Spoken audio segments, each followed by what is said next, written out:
Good morning, my dear marathoners and my friends. Today I'm in the forest.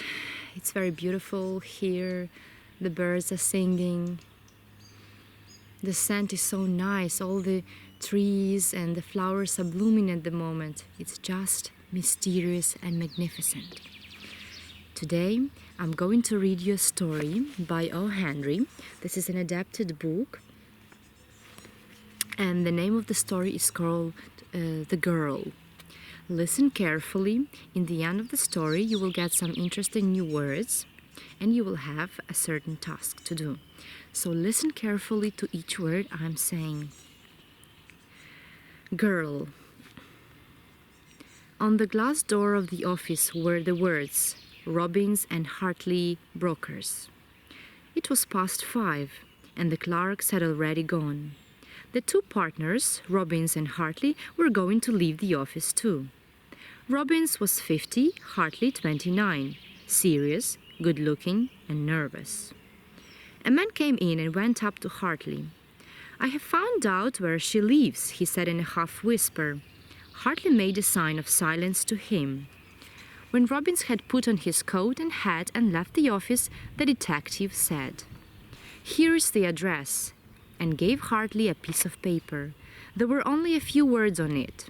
Hartley took the paper and read, Vivienne, Arlington, number 341, East 10th Street. "She moved there a week ago," said the detective.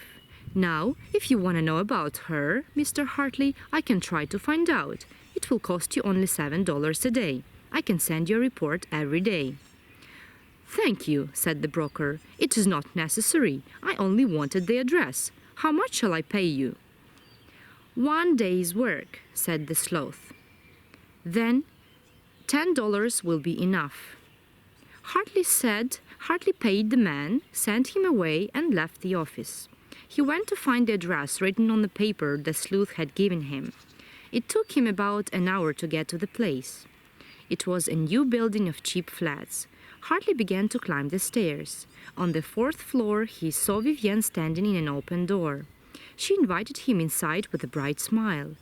She put a chair for him near the window and waited. Hartley gave her a friendly look. He said to himself that she was a nice girl and dressed in good taste. Vivienne was about 21. She was one of the Saxon type. Her hair was golden, her eyes were sea blue. She wore a white blouse and a dark skirt, a costume that looks well on any girl, rich or poor. "Vivienne," said Hartley, "you didn't answer my last letter. It took me over a week to find your new address. Why did you take no notice of my letter? You knew very well that I wanted very much to see you and talk to you." The girl looked out of the window thoughtfully. "Mr. Hartley," she said at last, "I don't know what to say to you. The more I think of your offer, the less I know what to answer you. I understand you're doing it for my happiness. Sometimes I feel that I should say yes, but at the same time, I don't want to make a mistake. I was born in the city, and I'm afraid I shall not be happy in the country." "My dear girl," answered Hartley, "I have told you many times that my house is situated on only a little way from the city. I have also promised to give you everything that you want. You will be able to come to the city, to go to the theaters, and to visit your friends as often as you wish. Do you believe that?" "Yes, of course, I believe you," she said, turning her beautiful eyes on him with a smile. "I know you are a very kind man. The girl that you will get will be a lucky one. I found out all about you when I was at the Montgomerys'." "Oh," cried Hartley. "I remember well the evening I first saw you at the Montgomerys'. Mrs. Montgomery told me so much about you that evening, and she made no mistake. I shall never forget that supper. Come with me, Vivienne. Promise me. I need you so much. You will never be sorry for coming to me. No one will give you a home as good as mine." The girl said nothing. Suddenly an idea came into his head. "Tell me, Vivienne," he asked, looking at her, Is there someone else?" The girl blushed and answered very quickly, "You shouldn't ask that, Mr. Hartley, but I will tell you there is another. But he has no right. I have promised him nothing." "His name?" demanded Hartley. "Townsend." "Rafford Townsend!" exclaimed Hartley angrily. Where did you meet that man? I have done so much for him. How could he? His car has just stopped at the house, said Vivienne, looking out of the window. He's coming for his answer. Oh, I don't know what to do.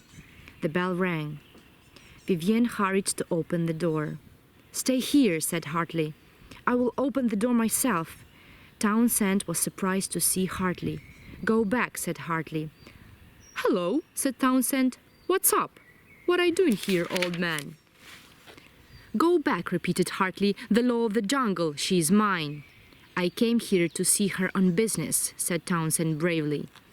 Don't tell me any lies, said Hartley. Go back. Townsend left very angry. Hartley returned to the girl. Vivienne, he said, I need you very much. Stop playing with me. When do you need me? She asked. Now, as soon as you are ready to go. She stood quietly and thought for a short time. Do you think for one moment, she said, that I shall enter your house while Helen is there? Hartley did not expect that. At first, he did not know what to say. Then he said bravely, she will have to go. She is making my life miserable. I have never had a peaceful day since she came to my house, and this is the end. You are right, Vivienne. Helen must be sent away before I can take you home. She must go. I have decided I will turn her out. When will you do that? Asked the girl. Tonight, said Hartley. I will send her away tonight. Then, said Vivienne, my answer is yes. Come for me when you wish. She looked into his eyes and smiled.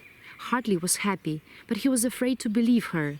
Promise me, he said, on your word of honor. On my word of honor, repeated Vivienne softly. At the door, she turned and looked at her happily. Tomorrow, he said. Tomorrow, she repeated with a smile. It took Hartley an hour and 40 minutes to get to his home in the country. The door was opened by a young woman who kissed him as he came in. Mother is here, she said. She came for dinner, but there is no dinner. I have something to tell you, said Hartley. Some news. What kind of news? Asked the woman. Good or bad news? He whispered something in her ear. Hartley's wife screamed. Her mother came running into the hall. His wife screamed again. It was a happy scream, very happy.